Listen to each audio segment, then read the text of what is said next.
cumplidas. El placer de poder charlar desde Escocia, haciendo una gran cobertura y un gran trabajo como nos tiene acostumbrados. Julián Guarino, que recién mencionábamos, anticipó lo que va a hacer anuncio oficial dentro de algunos minutitos nada más. Julián, el placer siempre de contar con vos. ¿Cómo estás? Hola Luciana, hola Adrián, Gaby, ¿cómo están? Bueno, el placer es mío, siempre estar en contacto con ustedes. Efectivamente estamos en Glasgow, en Escocia, en la cumbre COP26, donde se está analizando el impacto que tiene la producción a nivel global en materia del medio ambiente, y en ese contexto, algo que ustedes mencionaban recién, este anuncio importantísimo. Luciana, hemos hablado muchas veces, y Adrián también, de las cifras cuando uno habla en periodismo. Digo, ¿cómo darle una relevancia? Bueno, se ha anunciado por parte de un grupo australiano que se llama Fortescue una inversión que a lo largo del tiempo, es decir, que en los próximos 5 o 6 años, va a asumir aproximadamente 7.000 millones de dólares.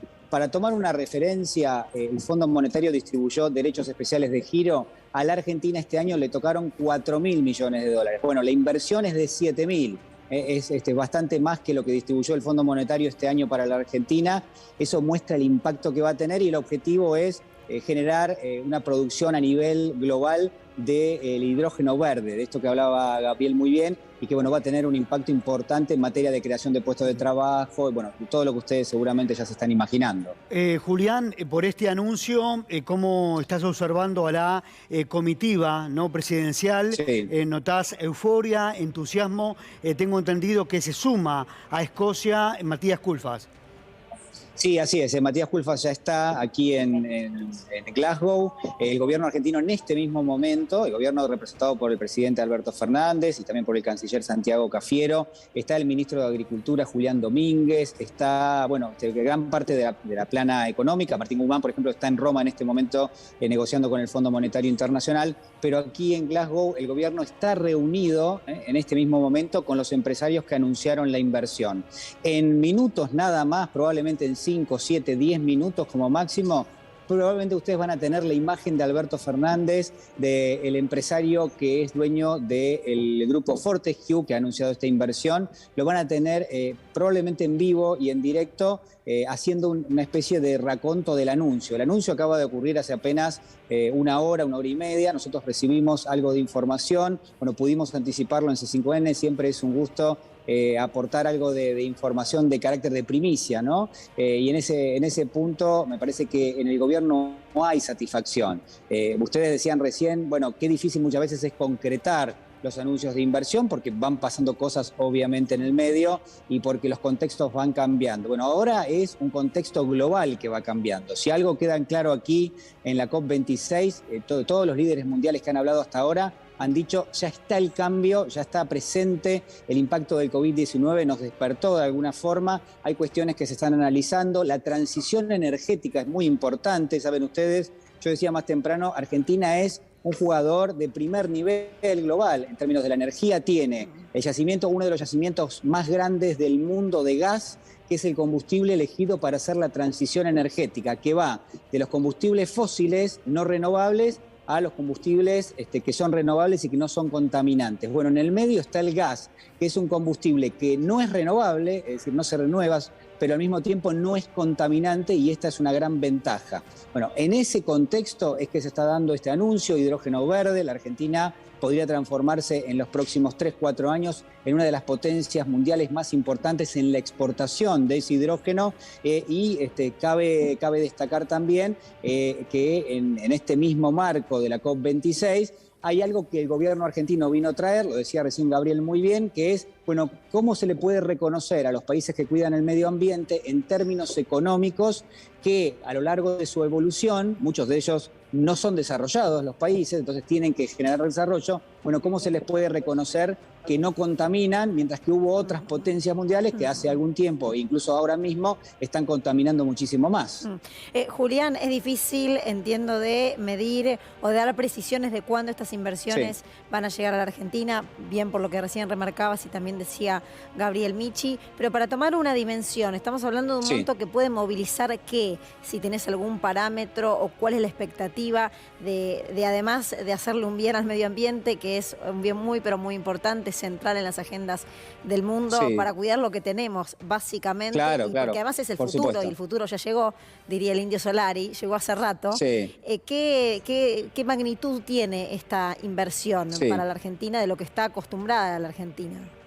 Bueno, a ver, una inversión no solamente se mide en términos de lo que se anuncia, ¿no? Estos 7.000 millones de dólares, 6.000 millones de dólares, va a ser en distintas etapas, por supuesto. Hay una primera etapa de aproximadamente 2 años de duración, donde se van a invertir 2.000 millones de dólares. Es una inversión de las más importantes, la verdad, que se han anunciado en las últimas décadas en la Argentina, en un rubro que es potencialmente muy, muy relevante, como es el de las energías no contaminantes. Y por supuesto que hay siempre asociado a lo que es una inversión grande, en este caso en hidrógeno verde, todos los servicios, ¿no? Se calcula que en la provincia de Río Negro, que es donde se va a llevar adelante esta inversión, se van a generar más de 1.000 puestos de trabajo solamente en forma directa por el emprendimiento. Pero imagínense en forma indirecta lo que podría implicar. Bueno, muy parecido a lo que estamos viendo que pasa en Vaca Muerta, donde no solamente los empleos que se están generando y un poco la productividad que se está generando tiene que ver con la extracción en sí, en este caso del gas y del petróleo, sino además con todos los servicios que van asociados, que son muchísimos, desde alojamiento para las personas que trabajan en el lugar, toda la parte de logística, toda la parte comercial, los asesoramientos, los ingenieros. Bueno, imagínense todo ese volumen llevado, ahora en este caso, a la provincia de Río Julián, Negro, ¿no?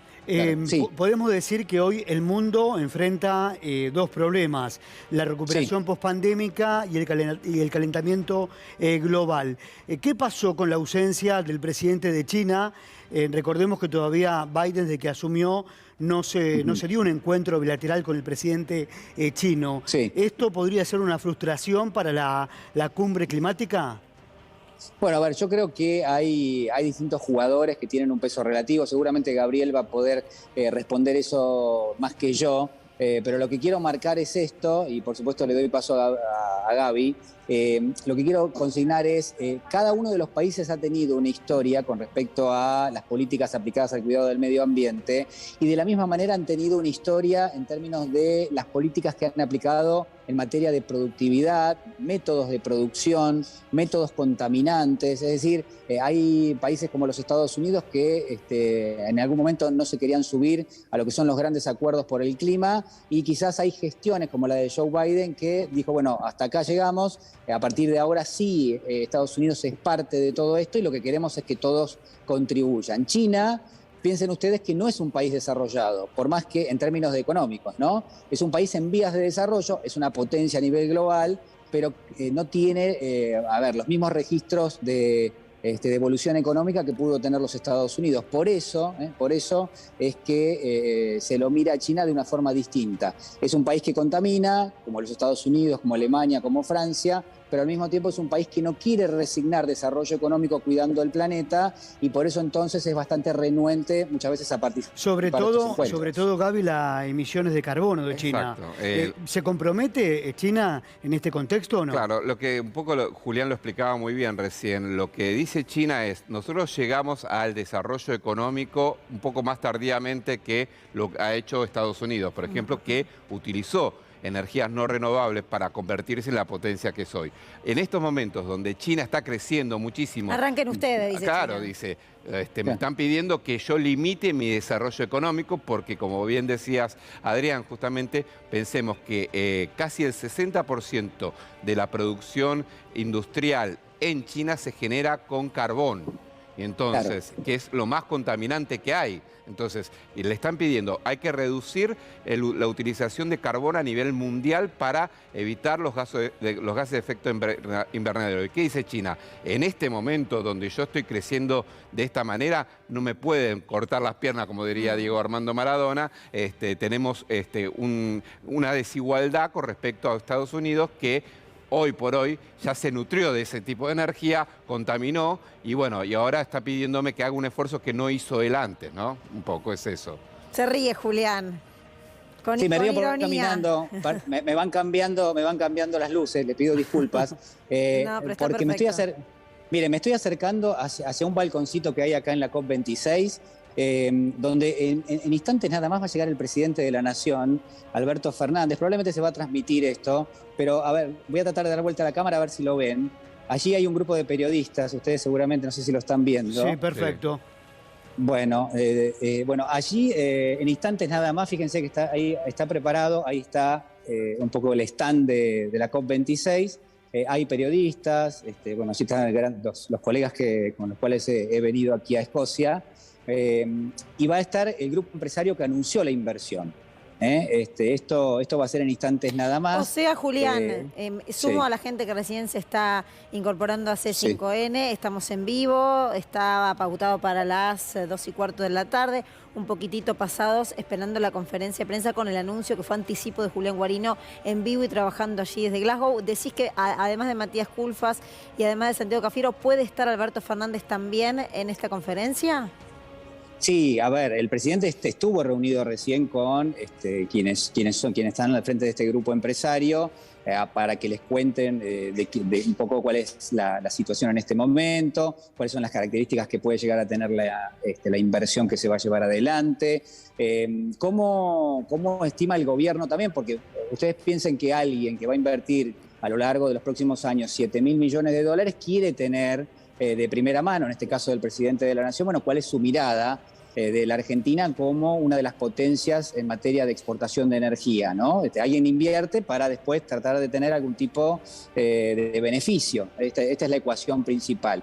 Lo que pasa es que estamos hablando de un rubro donde potencialmente no tenemos ni idea cuál es el impacto que puede tener, ¿no? Esto ya se ha visto también. Cuando una tecnología es disruptiva, uno no puede dimensionar en qué medida eso va a gravitar o qué potencial tiene de negocio. A mí me parece que esto es una gran noticia para la Argentina en varias ecuaciones. La primera, la central, es que ratifica que la Argentina es y va a seguir siendo durante muchísimo tiempo una potencia energética a nivel global, justamente en un momento donde a todas las empresas, una de las cosas que se les pide es que no erosionen el medio ambiente. Y donde, incluso llevándolo a la microeconomía, donde los consumidores mismos muchas veces pueden llegar a penalizar a una empresa si descubren que contamina, si descubren que no preserva determinado tipo de normativa. Es decir, uno puede elegir no consumir un producto sencillamente porque esa empresa, vamos a suponer, genera un daño en el medio ambiente que compartimos todos y que es un activo que tenemos todos. Ahora, sí.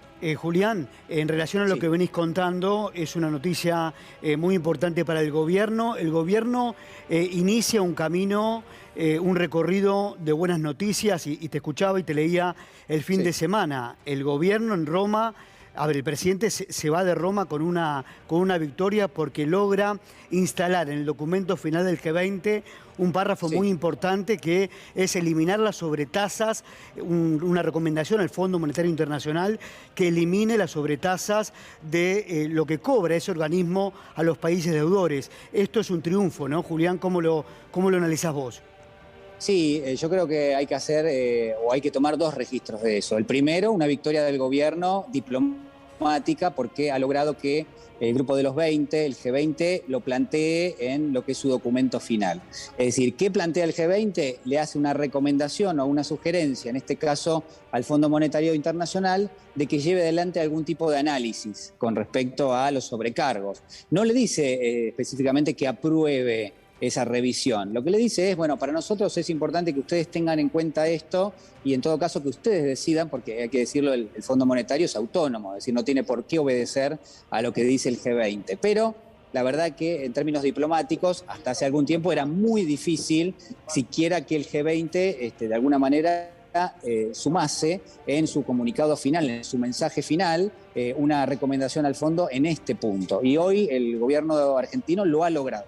Entonces esto se ha festejado, por lo menos mesuradamente, pero se ha festejado al fin porque es una victoria diplomática. Distinto es el caso del Fondo Monetario en sí mismo, ¿no? El board del Fondo Monetario, que está representado por diversos países, hasta ahora al menos se ha mostrado muy duro a revisar determinado tipo de estatutos. ¿Hay otras alternativas? Sí, por supuesto. Es decir, el gobierno argentino perfectamente podría avanzar en la renegociación de la deuda, por ahí sumando más recursos y en todo caso que el Fondo Monetario no modifique su estatuto. Es decir, la verdad que el escenario es bastante más complejo de lo que se lo suele de alguna manera analizar. Hay muchos puntos que hay que tener como referencia, pero sin ninguna duda la Argentina, que forma parte del G20, logró introducir algo allí para que sea tenido en cuenta, y es nada más y nada menos que hay muchísimos países muy vulnerables en términos económicos, que han sufrido mucho con la pandemia y que no solamente con un giro de 5.000 o 4.000 millones de dólares, con eso van a solucionarlo todo. Van a necesitar más asistencia. Y el gobierno argentino, en representación de esos países vulnerables, lo que le dice al G20 es: ayúdenme a que sea el Fondo Monetario el que revise sus políticas y que en todo caso asista con mayor cantidad de recursos a los países que necesitan y a aquellos que estamos endeudados, que nos ayuden de otra manera. Por ejemplo, a pagar este préstamo en más tiempo, con una tasa más baja, con un monto más acotado, con años de gracia. Bueno, ahí está la clave de la cuestión. En este mismo momento, en principio y según teníamos entendido, el ministro Guzmán, junto con el secretario de Asuntos Estratégicos, Gustavo Vélez, está reunido en la Embajada Argentina en Roma con el número 2 del Fondo Monetario, nada más y nada menos que Jeffrey Okamoto. Okamoto es el número 2, es decir, la persona que viene después de Kristalina Georgieva, pero pertenece a la órbita de los Estados Unidos, es decir, pertenece... y en todo caso, quien le tira letra a Okamoto, para decirlo en términos criollos, es ni más ni menos que la secretaria del Tesoro de los Estados Unidos, Janet Yellen. Con lo cual es el accionista principal del Fondo Monetario. Bueno, este partido me parece que se está jugando en dos lugares distintos, ¿no? Por un lado hay una negociación en marcha con el fondo, vamos a ver a dónde llega. Y por otro lado, el gobierno argentino haciendo gestiones de carácter diplomático, gestiones de carácter multilateral, y una de esas gestiones tiene que ver con esto, ¿no? Este anuncio de inversión, donde probablemente el presidente de la Nación lo que quiere es que esto se lea en un contexto más amplio, ¿no? Muchas veces se dice desde otros sectores políticos, desde otros sectores mediáticos, que en la Argentina no invierte nadie, que los empresarios se van de la Argentina, y de pronto aparece un grupo australiano, digo de pronto porque Bien. es el anuncio del día de hoy, ¿no? Bueno, que importante, invierte 7.000 millones. Julián, Sí. importante anticipo entonces, funcionarios argentinos reunidos con el número 2 del fondo, más esta inversión que se acaba de anunciar para la Argentina. Gracias, Julián, por el análisis y la información. Tomamos contacto enseguida. Muchas gracias. Muy bien, un fuerte abrazo, que estén muy bien.